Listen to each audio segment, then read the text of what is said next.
I cannot believe y'all really thought I was going on Love Island. Nope, the secret's out. I moved to Miami. This is the setup currently. No, I was not planning to move to Miami. This was like a very spur of the moment thing. Let me explain though. I was renting at my home state of Michigan. It was a townhome. The price I was paying for rent, I had zero amenities and just I was getting ripped off, okay? My dad ended up passing away and just a lot ended up happening. For some reason, I don't know, I always saw myself as a New York girl, but all of a sudden after he passed away, I just didn't want to move to New York anymore. But I knew my lease was ending. Originally, I was going to buy a house and this house was in Michigan. I don't know, I could not pull the trigger. It was so weird. For months I sat on it and I just couldn't do it. People would ask me like, so what are you gonna do when your rent's up? And I was just like, I don't know, I'm just praying about it. My friend Gabby had her wedding in Florida, so I flew here, and I swear everyone at that wedding either lived in Florida or was moving to Florida. And I ended up flying down here to visit them. Guys, I fell in love. I fell in love with Miami. Every time I ever thought of Miami, I just thought of it as like a club scene, partying, nothing good happening. Y'all might think I'm crazy.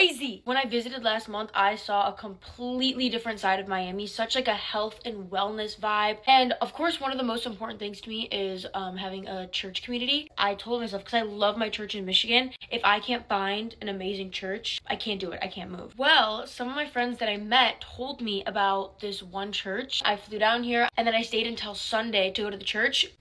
Loved it. Literally, the worship, guys, when the worship was over, I literally asked somebody at the church, is there like a set list for this? Because I need the music. And I would like to think that I'm not as impulsive anymore, but as we can tell, it all played out. I went to look at this one apartment and look where we are. This was the only one left that had everything I wanted. I was like, if I don't get this one, I'm not coming here. And the girl behind me wanted this one too. I was literally getting it. A week and a half later, it was time to pack all of my stuff and move. I think the funniest part is I was not even stressed. It was the people in my life stressed for me. I did not tell my family until a day before I left. Yeah, to be fair, it's not even like I knew that long. How are you supposed to text someone and be like, oh, by the way, I'm moving to Florida?